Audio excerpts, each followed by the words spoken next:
A biblical perspective on life, culture and current events. This is 2020 on Vision. Many years ago, Martin Luther had a revelation that we are saved by faith and grace and not by our works. And this revelation continues to spread across the world. And our listeners may be surprised to know that the most Lutheran Christians in the world are actually in Ethiopia. And we are so privileged to have the country representative for the Lutheran World Federation, Sophie Gebreyes, has joined me in the studio on 2020 today. Sophie, welcome. Thank you. I'm very pleased to be here. Sophie, I must confess, I didn't know that there were more Lutheran Christians in Ethiopia than any other country in the world. How many Lutheran Christians in Ethiopia are there exactly? There are over 10 million Lutherans in the country. It's the fastest growing church within the Lutheran communion in the world. In the world, so Yes. it still continues to grow. Yes, absolutely. Yeah. So what's fueling the growth? Oh, I'm not sure, but we see the churches grow a lot in Africa compared to Europe, for example, or North America. And so Ethiopia is one of those, the biggest actually currently. Yeah, so you've got about 10 million believers Yes. in Ethiopia who attend a Lutheran church. Now, what's the history? How did the Lutheran church end up in Ethiopia?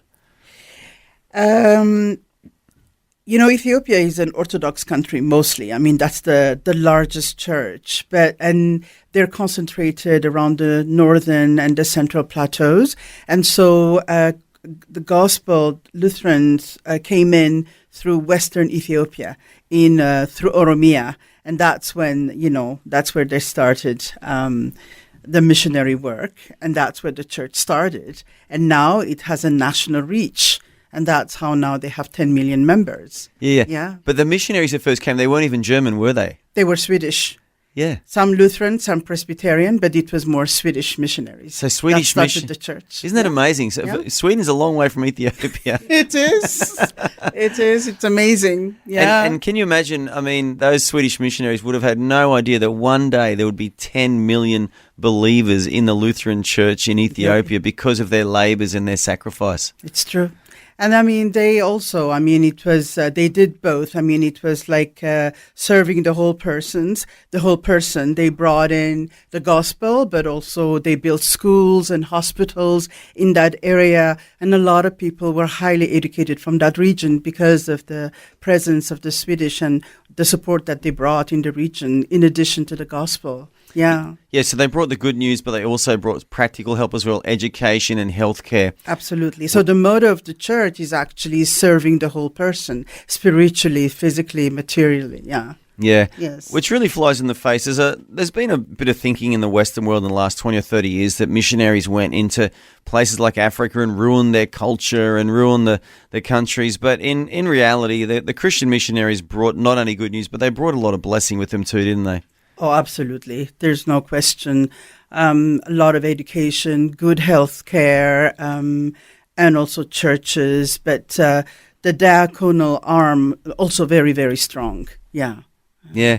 And Ethiopia, I'm just thinking about Ethiopia because, obviously you've got this rich Lutheran history. We've also got the rich history from the book of Acts, the Ethiopian eunuch in the chariot visiting Jerusalem. What an amazing history your country has. That guy on his journey to Jerusalem to seek after God becomes one of the most famous stories in the New Testament Bible after Jesus ascended. I love that story so much. It just teaches us so much about personal evangelism. But he was the first Ethiopian Christian. Yeah, that's true. That's true. Ethiopia has been mentioned several times in the Bible. It's quite interesting. And it's the people are very pious, whatever denomination they belong to, but they're very, very pious. Yeah. And I think you've got about 110 million people in your population now too, don't you? It's huge. So it is a large country. So why does Sophie Gebreyes come all the way to Australia? It's a long journey, isn't it? What brings you here to Australia? Yes, I work as country director, and we do work with marginalized Ethiopians, also refugees, crossing the borders from neighboring countries. and we provide humanitarian and development assistance. And of course, we do that because we receive a lot of donations from around the world. And Australia is one of them, a very generous country and generous church.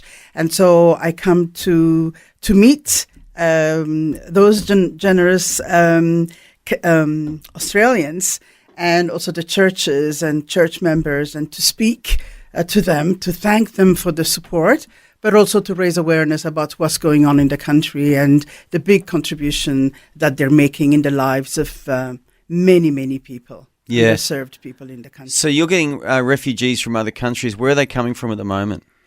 We're surrounded by countries that are, very, very volatile. We get refugees from the north, from Eritrea, from the west, from Sudan recently because of the conflict there, as well as South Sudan, some in Kenya, from Kenya, and also a lot from Somalia. Yeah, wow. What's going as far as Yemen, actually, across the Red Sea. Yeah, so so what sort of aid and assistance do you provide to these refugees? Well, we're a multi-mandated organization, so we work in humanitarian assistance, in development, but also in advocacy. And so we provide life-saving assistance in the humanitarian one, like food and non-food items as well, because we work mostly with refugees and internally displaced people because of the conflict in Ethiopia. And so they have nothing. When they flee with the clothes that they are wearing and nothing else. So we have to help them to, kickstart their livelihood. So we provide everything from shelter to household items, food, all kinds of things. And then after that, we build resilience, meaning, we kind of accompany them through the rebuilding of their lives. So this is what we do with Australian Lutheran World Service, really providing them not just handouts, but also working together, like, for example, building an irrigation scheme so that they don't depend on rain-fed agriculture, but through irrigation so that they can harvest 2-3 times a year and have their, usually when they depend on the rain, they plant grain and cereal. With the irrigation scheme, they plant cash crops like onions and tomato and peppers, and they earn a lot of money through that. So this is the kind of work that we do. So we provide capacity building. We provide, with them, we build the irrigation scheme through cash for work. They provide the labor that we pay through cash.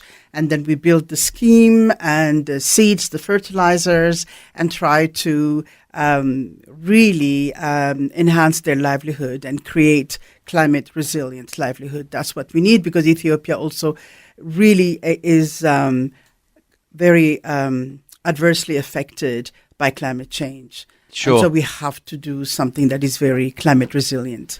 Yeah, and so a refugee coming into Ethiopia, how do they even get the land to farm on? Like, how does that happen?